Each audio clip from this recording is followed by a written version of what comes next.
I have been dealing with sleepwalking for as long as I can remember. It always seems to hit me when life gets rough, when stress creeps into every corner of my day. Losing my job during the pandemic really pushed me over the edge. No work, bills piling up, barely hanging on to the house. And to top it all off, things with my girlfriend Emma were getting real bad. We fought all the time, just vicious arguments. So when she told me I started sleepwalking again, I was not too surprised. At first, it was nothing too crazy. Emma said I would sit up in bed, facing the door, like I was waiting for something or someone to come through. She told me it was unsettling, but she could deal with it. Then I started getting out of bed in the middle of the night. I would climb on top of the dresser and just sit there, staring at her while she slept. The way she described it, I was giving her a look that scared the life out of her, wide-eyed and furious, like I hated her guts. She tried to laugh it off at first, said it was just weird and creepy, but she could not shake the fear. The thing that really terrified her was that it did not stop there. She said I started yelling at her in my sleep. I would sit on the dresser, glaring at her like some kind of predator, and I would scream until it woke her up. Then I would wake up too, not remembering any of it, confused as all hell. Those mornings were rough. Emma was convinced I was awake during all of it, like I was deliberately scaring her. She would not believe me when I said I had no clue what she was talking about. The frustration and fear on both sides just made things worse. My sleepwalking episodes got more intense. I started doing something I do not even want to think about. Emma said I would crawl on top of her while she slept, pressing her down with all my weight. She would wake up to find me sitting on her chest, staring down at her like I wanted to hurt her. And then, of course, the screaming would follow. It was like I was possessed, trapped in some nightmare I could not control. I know it sounds crazy, but I swear I had no idea it was happening. I would wake up feeling guilty, even though I did not remember a thing. Emma could not take it anymore. She left, said she was going to stay with her mom for a while, just until I could get a grip on whatever the hell was going on with me. Her mom's place was not too far, maybe a 15-minute drive from the apartment Emma and I shared. I still had a key to her mom's house because we used to help take care of her. She was a sweet old lady, almost completely deaf, so knocking on the door was pointless. Emma's mom was always so kind to me, like a second mother. Even though things were bad between me and Emma, her mom still treated me well. I never wanted to hurt anyone, least of all Emma. But then, something changed. I had another sleepwalking episode, or at least I thought I did. That night, I found myself walking to Emma's mom's house. I unlocked the door quietly, creeping through the hallway like I had done 100 times before. But this time, something was different. I was not thinking clearly. My mind felt clouded, like I was floating through a fog. I walked up the stairs to Emma's old bedroom. The house was dead silent, and her mom, asleep down the hall, had no idea I was even there. I remember opening the door to Emma's room and seeing her asleep in her old bed. I walked over to her, my feet barely making a sound on the floorboards. She looked so peaceful at first, and then I grabbed her. My hands wrapped around her throat, and I started squeezing. Hard. I cannot tell you what went through my mind as my hands closed around Emma's neck. There was no rational thought, just this dark, overwhelming urge to make her stop breathing. She woke up instantly, her eyes wide with fear. She tried to scream, but all that came out were desperate gasps for air. Her hands shot up, grabbing at mine, trying to pry my fingers away, but I just squeezed harder. Her body thrashed beneath me, kicking and struggling with everything she had. She clawed at my arms, her nails digging into my skin, but I barely felt it. It was like I was watching from far away, like I was not even there, and yet I was. I could feel the sweat running down my face, hear her desperate gurgles as she fought for her life.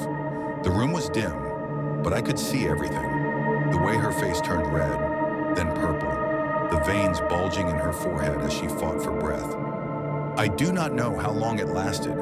Time seemed to stretch and twist, like the world had stopped moving around us.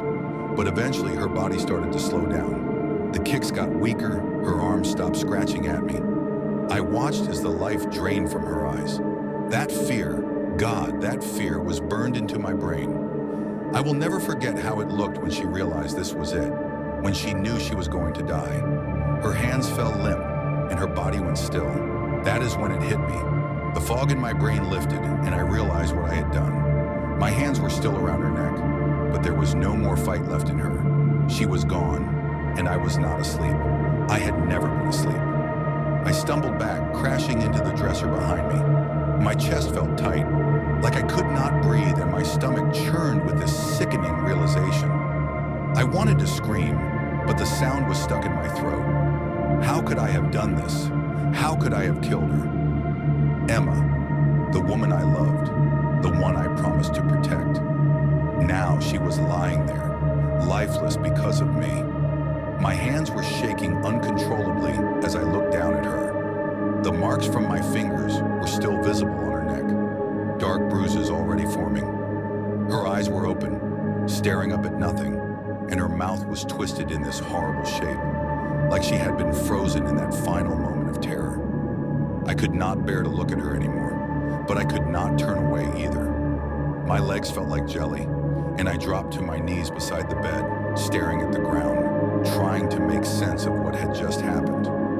For a moment, I thought maybe I was still sleepwalking, that this was just another one of those episodes. Maybe I would wake up any second, and Emma would be alive, and everything would be okay. But the reality of it settled in, heavier and more crushing than I could ever imagine. I had not been asleep.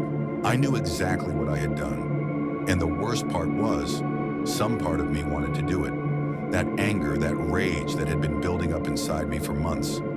It had found a way out, and now she was dead. I do not know how long I sat there in that room, the silence pressing down on me like a weight I could not lift. I listened, almost hoping that her mom would wake up and find me there, that she would see what I had done. But no one came. The house was still. Emma's mom, being nearly deaf, had not heard a thing. She was fast asleep in the room down the hall, completely oblivious to the horror that had unfolded just feet away. I knew I had to do something. I could not stay there, just sitting next to Emma's body like some kind of monster. But my mind was spinning, trying to figure out how the hell I was going to explain this to anyone. Who would believe me? Who would understand that I had not meant to kill her? That I was not some cold-blooded murderer? I could already see the headlines. Man murders girlfriend in her sleep. No one would ever believe that I had not planned this. I forced myself to stand up, my legs still shaky as I backed away from the bed. My heart was pounding so hard I thought it might burst out of my chest. I glanced at Emma one last time before turning toward the door. I could not stay there, not with her body lying there like that. I needed to get out, to leave before anyone found me. But just as I reached the door, something stopped me. It was not a sound, not exactly. More like a feeling, a cold, heavy presence in the room. The hair on the back of my neck stood up, and I froze in place. Slowly, I turned my head back toward the bed, half expecting to see Emma sitting up, alive again, ready to scream at me. What I saw was worse. Her eyes, the ones that had been dull and empty just moments ago, were open again. But now they were focused on me. I stood there frozen, my breath catching in my throat. Emma's eyes were locked on mine, wide open, those same eyes I had just watched go lifeless. There was no way she could be looking at me. No way. But there she was, lying still as death, and yet her eyes followed my every move. I could not think straight. My brain screamed at me to run, to get out of that room, but my feet would not move. It was like I was trapped in place, bound by the weight of her gaze. My chest tightened and every muscle in my body tensed, expecting something horrible to happen. But she just lay there unmoving, staring right into my soul. I blinked, trying to shake it off, telling myself that my mind was playing tricks on me. It had to be. Maybe I was in shock. Maybe this was some kind of trauma response. But deep down, I knew this was not just in my head. Something was wrong, deeply wrong. My legs finally obeyed me, and I stumbled backward, slamming into the doorframe. My breath came in short, panicked bursts, and I could hear my heart thudding in my ears. I did not dare take my eyes off her, terrified that if I did, she might move, might come for me. I fumbled for the doorknob behind me, my fingers trembling so badly that it took me a few tries to get a grip on it. The door creaked open, and I slipped out into the hallway, pulling the door shut behind me. The second I was out of that room, the air felt different, lighter, like I had escaped something I could not explain. But the silence in the house was suffocating. The walls seemed to close in on me, and the darkness in the hallway felt heavier than it should have been. I stood there for a moment, leaning against the door, trying to catch my breath, trying to understand what had just happened. Was she really alive again? Or had her eyes always been open and I just did not notice before? I pressed my palms to my face, trying to push the terror down, but it was like trying to hold back a flood. All I could see were her eyes, those haunting, accusing eyes, and the way they looked at me like she knew what I had done, like she was not done with me yet. I had to leave. I had to get out of that house. I pushed myself off the wall and started toward the stairs, my feet unsteady on the hardwood floor. Every creak and groan of the old house made my heart jump into my throat. My mind raced with panicked thoughts. What if her mom woke up? What if she saw Emma? What if she found me here? I reached the top of the stairs, gripping the railing like it was the only thing keeping me standing. The darkness below seemed to stretch on forever, and I could not shake the feeling that something was watching me. I glanced back toward Emma's room, half expecting her to be standing in the doorway, but the hall was empty, or so I thought. Just as I turned back to head down the stairs, I heard it. A creak, soft but unmistakable, coming from the direction of her room. My blood ran cold. My body went stiff, and for a second, I could not breathe. Slowly, so slowly, I turned my head, my heart pounding in my chest. The door to Emma's room was cracked open, just a sliver, but enough to see that something had moved it. I know I had closed it. I had felt the latch click, heard it shut tight, but now it was open. And then came the sound of footsteps, soft, dragging footsteps, like someone shuffling across the floor, slow and deliberate. They echoed down the hall, getting louder, closer. My body tensed up, every instinct screaming at me to run, but my feet felt glued to the floor. I could not move. I could not think. The footsteps stopped just behind the door, and the silence that followed was so thick it pressed down on my chest, making it hard to breathe. My heart hammered in my ears, drowning out everything else. I stared at the door, waiting, knowing that whatever was on the other side of it was coming for me.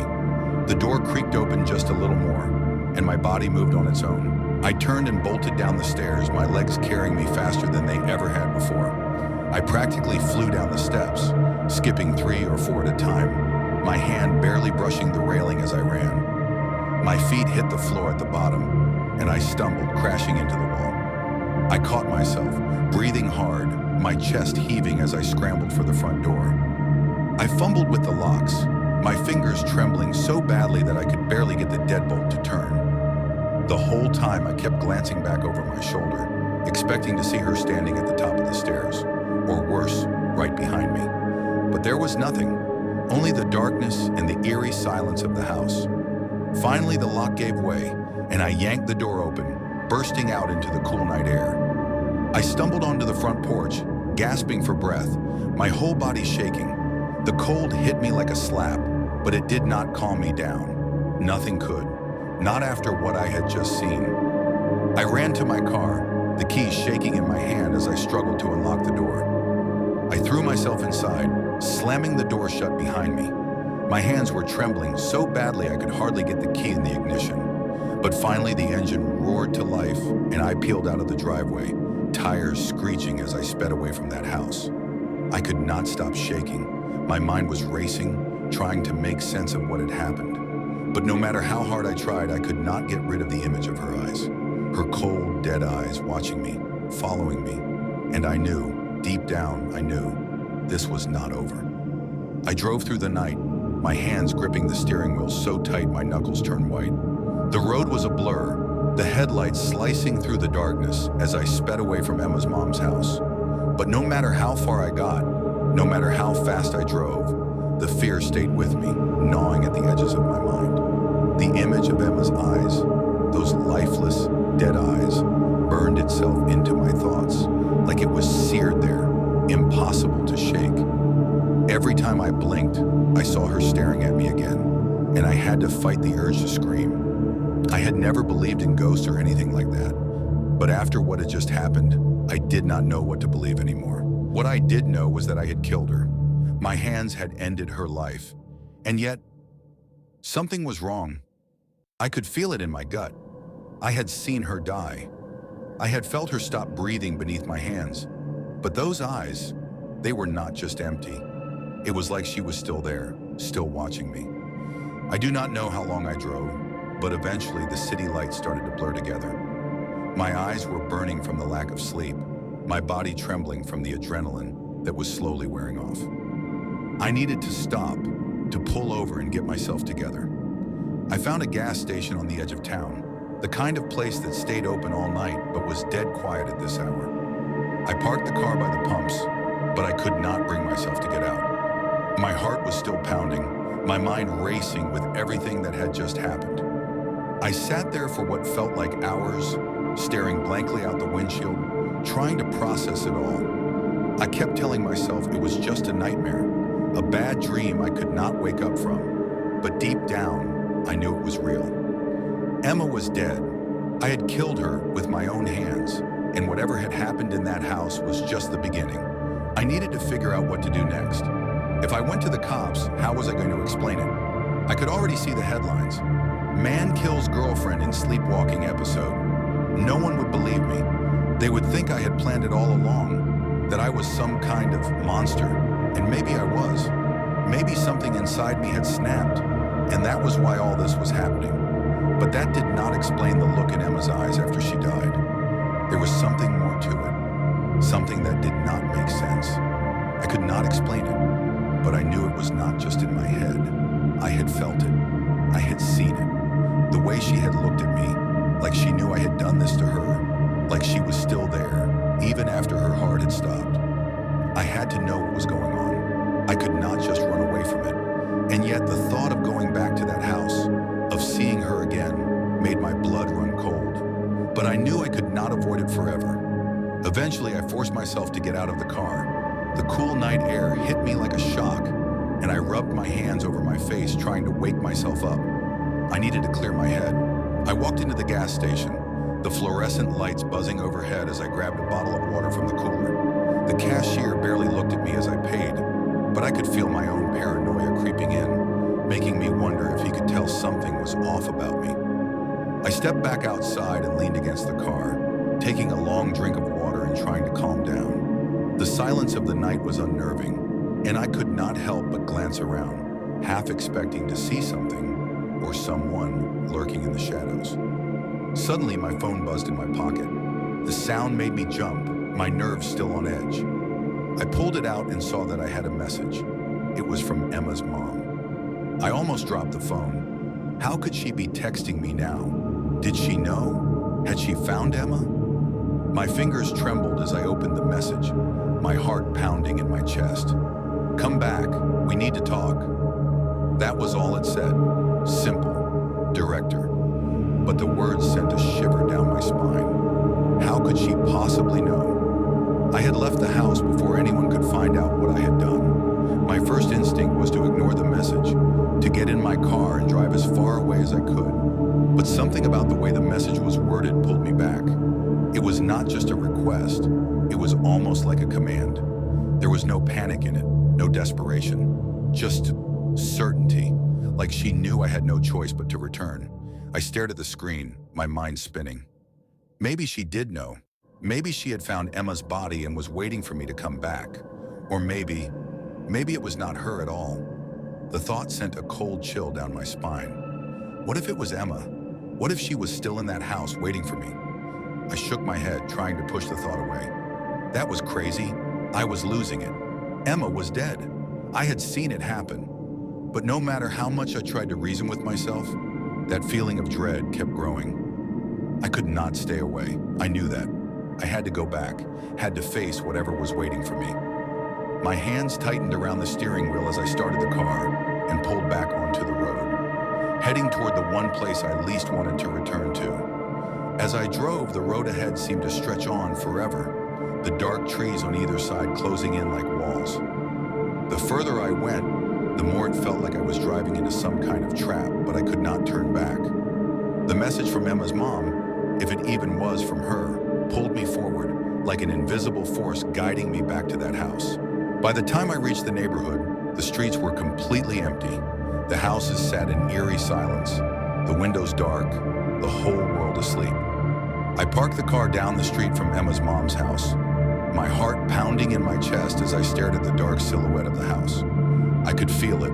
Something was wrong. The air felt thick, heavy with the weight of something I could not see. I stepped out of the car, my legs feeling like lead as I made my way up the sidewalk. The house loomed in front of me, dark and quiet, but somehow I knew it was not empty. Something was waiting for me inside. The front door was unlocked.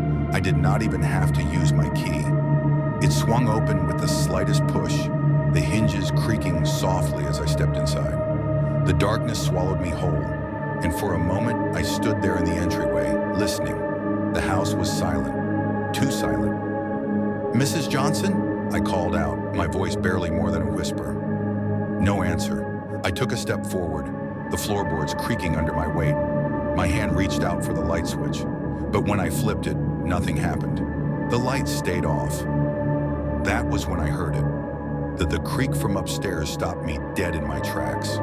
My whole body went stiff, ears straining to catch another sound. But after that single creak, there was nothing. Just thick, heavy silence hanging in the air. It felt like the house itself was holding its breath, waiting for me to make a move. I stood frozen in the doorway, my mind screaming at me to turn around, to leave. But my feet stayed planted, rooted to the floor, as if something deeper inside me knew I had to go up those stairs. The fear that had gripped me before was still there, stronger than ever, but now there was something else too. An overwhelming sense of inevitability. Like no matter what I did, this was going to happen. I was going to face whatever was up there. I took a deep breath and forced my legs to move, step by step, toward the staircase. My heart pounded so hard I thought it might burst through my chest, the sound of my own blood rushing in my ears. Each step I took was slow, deliberate, and painfully loud in the stillness of the house. The stairs groaned under my weight, the wood old and warped from years of use. I could feel the cold air coming down from the second floor, brushing against my skin like a ghostly hand. The hairs on the back of my neck stood on end, and every instinct I had screamed for me to turn back. But I kept going, one step at a time. When I reached the top of the stairs, the hallway stretched out in front of me, long and dark. I could just barely make out the shapes of doors on either side, shadows in the dim light that filtered through the windows.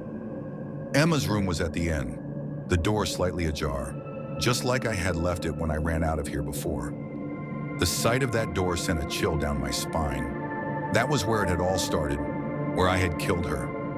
My feet moved toward the room, slow and hesitant, as if they knew what was waiting for me on the other side. The floor creaked under each step, but I barely noticed it. All I could focus on was that door and the horrible feeling of dread that grew with every inch closer I got. When I finally reached the door, I stopped. My hand hovered over the doorknob, trembling, but I did not turn it. I could feel the cold air seeping through the crack in the door, chilling me to the bone. My breath hitched in my throat as I pressed my ear to the wood, listening for any sign of movement. Nothing. I took another deep breath and pushed the door open. The hinges groaned, the sound echoing through the empty house as the door swung inward, revealing the room I had left behind. Everything was just as it had been. The bed, the dresser, the mirror on the wall. It was all the same. But something was wrong. The air felt thick, heavy, like the room itself was holding on to some dark, terrible secret. The dim light from the hallway barely reached inside, casting long shadows across the floor. And then I saw her. Emma's body was still on the bed, lying in the same position I had left her. Her arms were limp at her sides, her neck bruised from where my hands had been. Her face was pale, her eyes wide open, staring up at the ceiling in that same lifeless, horrible way. But there was something different. Something that made my blood run cold. Her eyes, they were not just open, they were fixed on me. I could feel her gaze, boring into me like a weight I could not escape. My heart skipped a beat, my breath catching in my throat as I stared back at her, frozen in place. She was dead. I had watched her die, and yet somehow she was looking at me, as if she was waiting for me to come back. I took a step forward, my legs shaking so badly I thought I might collapse. My mind raced, trying to make sense of what I was seeing, but there was no logic to it, no explanation that could fit. Suddenly, I heard something, a soft scraping sound, like nails dragging. Barely audible, but a jolt of fear through me. My eyes snapped to Emma's hand, which had been lit just moments before. It was moving so agonizingly slowly. Her fingers curled, her nails scraping across the bedspread as her hand began to rise. My stomach twisted in horror as I watched her hand lift off the bed. Her fingers. My feet stumbled backward, my heart slamming in my chest. I went away from her hand kept rising, reaching out, her lifeless eyes never leaving mine. The sound of her fingers scraping across the fabric filled the room, unbearable, like nails on a chalkboard. Her voice was a low, guttural whisper, barely more than a rasp, but it froze me to the core. Why did you do this to me? The words were like a knife in my chest. My whole body went cold as her voice filled the room, a voice that should not have existed, not anymore. I tried to speak, to say something, anything, but my throat had gone dry. All I could do was at her in horror, my mind screaming that this was not real, that it could not be real, but it was. Her hand continued to rise, reaching out toward me, and her voice came again, louder this time, filled with, "Did you kill me?" I stumbled back, my feet tripping over themselves as I backed away from the bed. My hands fumbled for the door behind me, desperate to escape, but my mind was spinning too fast, too over. Seeing Emma was dead, but she was moving, she was talking. Her hands stretched out further, her fingers brushing the edge of the bed now, as if she was trying to pull herself up. Her eyes never left mine, filled with a mixture of rage and sorrow that cut deeper than any blade ever could. I could not take it. I turned and bolted for the door, slamming it shut behind me as I raced down the hallway. My heart pounded in my ears, my breath coming in ragged gas as I stumbled down the stairs, nearly falling as I reached the bottom. I needed to get out, I needed to get away from her, but as I reached for the front door, I heard it again. That's how the scraping sound. It was coming from behind me, the sound of those scraping nails, the slow, deliberate drag across the floor sent a wave of icy terror through my whole body. I froze at the front door, my hand gripping the doorknob so tightly, my knuckles ached, my heart pounded in my chest. But I could not move, I could not turn around. I knew what was behind me. That sound, the scraping, was coming closer. I could hear it getting louder, more distinct. Each movement was slow, unhurried, like whatever was behind me knew there was no point in rushing. It was going to reach me eventually, no matter how fast. The air in the room grew colder, heavier, like the very house was close. Darkness, why did you kill her? Her voice cut through the sand, sharp and hollow. It was not the soft voice I had known in life. Now it was twisted or broken, like the voice of something no longer human. My skin prickled with goosebumps as her words echoed through the houses surrounding me. I did not want to, but it betrayed me. Slowly, against every screaming instinct, I turned. And there she was, stood at the base of the stairs, her body rigid, her skin pale and stretched tight over her bones. Her eyes, those same dead eyes, were locked into me, red and unblinking.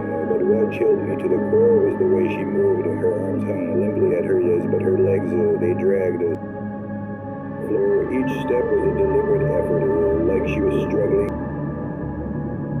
But she was moving, coming closer, step by agonizing step. My legs finally responded, and I yanked the front door open, stumbling out into the cold night air. I slammed the door behind me, my breath coming in short, panicked bursts. My heart was racing so fast I thought it might burst, my hands shaking uncontrollably. I ran. The deck is in my pocket.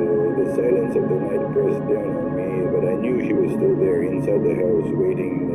I managed to unlock the car and threw myself inside, slamming the door shut and locking it. My hands trembled so badly that it took me 3 tries to get the key into the ignition, but when the engine finally roared to life, I felt a flicker of relief. I floored the gas pedal, the tires screeching as I peeled out the driveway. The road stretched out in front of me, dark and empty, but I had to get as far away from that house as possible. But even as the distance grew between me and that cursed house, the feeling of dread stayed with me. My heart was still pounding in my chest, my breath coming in ragged gasps. I could not shake the image of her, Emma, dragging herself toward me, her dead eyes locked onto mine. It was like she had followed me, a shadow clinging to my every move. I glanced in the rearview mirror, half expecting to see her standing in the road behind me. But there was nothing, just the empty street, lit only by the dim glow of the streetlights. I forced myself to breathe, to calm down, but my mind would not let go of the fear. Her voice still echoed in my head, accusing, demanding. Why did you kill me? I tried to focus on the road, tried to think of what to do next. Should I go to the police? Tell them what had happened? But what could I say? That I had killed my girlfriend, but she had come back from the dead to haunt me? They would think I was crazy. Hell, maybe I was. As I drove, the air in the car grew colder. At first, I thought it was just the night chill, but then I realized something was wrong. My breath fogged up the windshield, and I could feel the temperature drop rapidly. My hands gripped the steering wheel tighter, my knuckles turning white. I cranked the heat up, but it did nothing. The cold was coming from inside the car, and then I heard it, that same sound, the scraping. Soft at first, but growing louder. I glanced into the rearview mirror again, and my blood ran cold. In the back seat, sitting unnaturally still, was Emma. Her body was twisted, bent at awkward angles, her head tilted to one side. Her hair hung limply over her face, but I could see her eyes through the strands, those same lifeless, empty eyes fixed on me. Her hand rested on the seat beside her, and I could hear her nails dragging across the leather, the sound unbearable in the enclosed space. I slammed on the brakes, the car screeching to a halt in the middle of the road. My heart pounded in my chest, my breath coming in short, panicked gasps. I turned around, gripping the back of the seat, staring at where she sat, but she was gone. The back seat was empty. I blinked, my mind spinning, trying to make sense of what I had just seen. Had she really been there, or was my mind playing tricks on me? I sat there for a moment, my hands trembling on the steering wheel, my whole body shaking with adrenaline. The silence of the night pressed in on me again, thick and suffocating. I could not stay here. I had to keep moving. I started the car again and drove, but now every shadow on the road seemed to shift and move. My eyes darted from the rearview mirror to the road ahead, my mind in overdrive, convinced she could appear at any moment. The cold lingered in the car, no matter how high I turned the heat, and with it came the overwhelming sense that she was not gone, that Emma was with me wherever I went. I kept driving, my body on autopilot, not even sure where I was going anymore. The road stretched out in front of me like a nightmare I could not escape. Every few minutes, I would glance into the rearview mirror, expecting to see her sitting there again, waiting. But then something else happened. The radio crackled to life, static hissing through the speakers. At first, I thought I had accidentally bumped the knob, but when I reached for it, my hand froze. Through the static, I could hear it, her voice. "Why did you kill me?" The question hissed through the speakers, distorted and broken, but unmistakable. Emma's voice. My heart pounded so hard I thought my chest might explode. I slammed my fist against the radio, trying to shut it off, but the static grew louder, her voice cutting through again and again. "Why did you kill me?" I could not take it. The car swerved as I lost control for a moment, barely managing to keep it on the road. My mind was unraveling, every inch of me consumed by fear. I gripped the steering wheel so hard my hands hurt, my breath coming in ragged gasps as her voice echoed in the car, accusing, relentless. And then, silence. The static cut off. The radio went dead. The car was quiet again, but the cold remained. The silence after the radio cut off was deafening. My whole body was trembling, my hands gripping the steering wheel as if letting go would send me spiraling into madness. My mind was shattered, the weight of Emma's voice still echoing in my head, even though the car had gone quiet. But the cold, the unnatural, bone-chilling cold, remained. It pressed against my skin, seeping into my bones, making my every breath feel labored and heavy. I tried to shake it off, to convince myself that I was imagining it, that none of this was real. But deep down, I knew the truth. Emma was not gone. I kept driving, the road stretching out endlessly before me, the dark sky swallowing everything. My headlights barely cut through the night, and the trees on either side of the road seemed to close in, forming a tunnel of shadows. Every shadow that passed felt like a threat, like something was lurking just beyond my vision, waiting for the right moment to strike. I could not keep going like this. I had to stop. I pulled the car over to the side of the road, my body shaking uncontrollably. My heart was pounding, my breath coming in ragged gasps, and I could barely keep my thoughts straight. I leaned forward, resting my head against the steering wheel, trying to calm myself down, trying to think of what to do next. But before I could gather my thoughts, I heard it again. That sound, the scraping. It was faint, almost imperceptible, but it was there. My body went rigid as the sound grew louder, closer, dragging across the leather seats behind me. I did not want to turn around. I did not want to see her again, but I knew I had no choice. Slowly, I lifted my head and glanced into the rearview mirror. There she was. Emma was sitting in the back seat, her body slumped forward, her hair hanging over her face like a veil. Her skin was pale, almost translucent in the dim light, and her clothes were stained with the marks of her death. But it was her eyes, those dead, accusing eyes that froze me in place. She was not just sitting there, she was moving. Her hand dragged across the seat, her nails scraping the leather as she reached out, her fingers twisted and broken, but still grasping for me. Her mouth opened, and that horrible broken voice came again. "Why did you kill me?" I could not take it anymore. The guilt, the fear, it all came crashing down on me like a tidal wave. I could feel my mind unraveling, my grip on reality slipping away with each word she spoke. I had to get out of the car. I had to escape. Without thinking, I threw the door open and stumbled out into the night. The cold air hit me like a wall, but it was nothing compared to the chill inside that car. I could not stay there. I ran, my feet pounding the ground as I darted away from the car, away from her. But no matter how far I ran, I could still hear her.